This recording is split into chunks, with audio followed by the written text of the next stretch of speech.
Lincoln is very specifically an example of a fully conscious figure of history, that he is acting as a figure of history. His motive is that. His immediate predecessor, there are many predecessors for Lincoln's thought, and in a case like his, there are always things that you may overlook, which are important. But the key thing is, his impetus, which led to his presidency, was John Quincy Adams.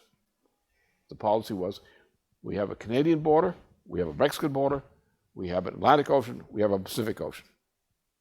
These are our borders. This is our nation. We have to develop this territory for this nation in this territory. And our destiny, implicitly with him, but for us, is our destiny is across the Pacific. As the Columbus crossed the Atlantic, we must cross the Pacific to liberate the people on the other side of the Pacific Ocean, in the sense of engaging them as our partners against the European oligarchy. That was the policy. So that's Lincoln's policy. The British oligarchy knew that Lincoln represented this mission to destroy them. That is why, upon his election, they had to stop him from being inaugurated.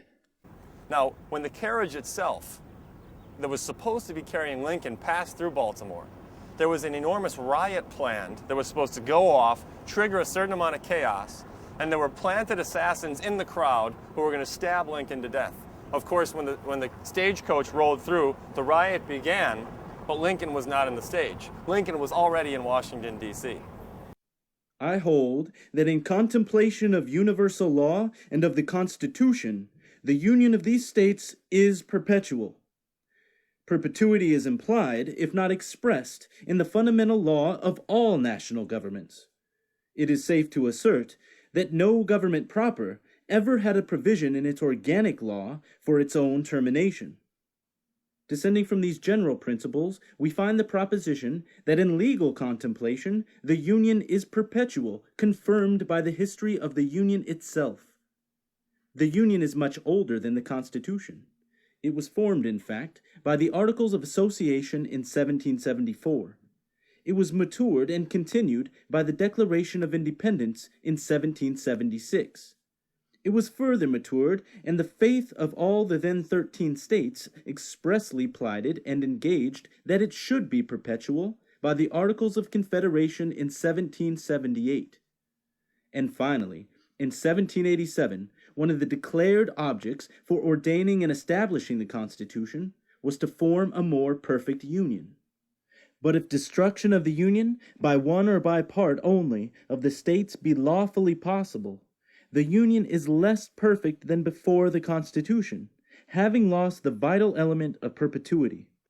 It follows from these views that no state upon its own mere motion can lawfully get out of the Union, that resolves and ordinances to that effect are legally void, and that acts of violence within any state or states against the authority of the United States are insurrectionary or revolutionary according to circumstances. 1 month after Lincoln's inauguration, the Southern Rebellion began.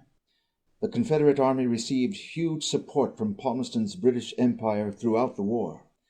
However, Lincoln defeated the Confederacy by reviving the superior moral principle and industrial might of the nation. Even amidst civil war, Lincoln advanced the unity of the United States, as with his launching of a transcontinental rail project and encouragement of settlement by immigrants of lands west of the Mississippi. 2 days after the surrender of the Confederacy in April of 1865, Lincoln spoke on his policy for bringing the South back into the Union as if they had never left. Only 3 days after that, Lincoln was assassinated. The trigger man, John Wilkes Booth, was no lone gunman. Booth had been recruited to the assassination plot years earlier through a nest of Palmerston agents in British Canada, such as George Sanders, a paid operative of the British Empire's Hudson Bay Company, and John Surratt, a regular agent of the London-based Confederate Secret Service. The federal government itself identified this, convicting 8 people and hanging 4 on the charge of conspiring with these and other agents harbored in British Canada. However, these principal British agents, such as Surratt and Sanders, although wanted by the federal government, fled to safety in Great Britain. The Lincoln murder was a desperate British reaction to the defeat of their century-long strategy for dissolution of the United States. But instead of the United States dissolving into chaos, Lincoln's ideas became more powerful through his death. Because of Lincoln, the transcontinental unity of the nation would be achieved a few short years later. But also the living power of the U.S. Constitution and Declaration of Independence emerged over empire as a power in the world. In the eyes of foreign nations, the young United States, previously only a daring experiment in law and government, now had validated its principles. Through individuals like Henry C. Carey, who had been Lincoln's economic advisor, the United States underwent the most rapid industrialization and economic growth of a country that humanity had ever seen. This development was driven by economic policies explicitly against British free trade, such as the highest tariffs in the history of the U.S. These tariffs banished the British Empire's cheap slave labor goods from American markets, allowing manufacturing, infrastructure building, and population growth to steam ahead. British free trade, industrial monopoly, and human slavery travel together, and the man who undertakes the work of reconstruction without having first satisfied himself that such is certainly the fact will find that he has been building on shifting sands and must fail to produce an edifice that will be permanent. Look where you may, you will find prosperity to exist in the inverse ratio of the connection with Britain. As Carey wrote, everywhere where British free trade was implemented, it destroyed people, it destroyed food supply, it destroyed resources, it destroyed soil, it destroyed what civilization might have existed. You bring in British free trade, what's left? Destruction. Protecting the development of your population, your core capabilities, agriculture, industry, and so on, that's protectionism. So when you look at this, no country has ever developed without protection. None. Not any country in Europe, not anywhere. On May 10, 1869, the last spike in the transcontinental line was driven. For the first time, the historic mission of the U.S. project was met. A nation unified through manufactures and infrastructure from east to west, north to south. Think about this. This is after a 4-year-long civil war, tearing apart the United States, half a million human beings killed, an equivalent number, huge amounts wounded, maimed for life. You'd think that the nation would have been crippled for a long time to come after this, as the British intended. This nation came out of the Civil War with a type of unity and a type of economic development that the world had never seen. We became a world's leading power economically within 10 years, 15 years of the Civil War.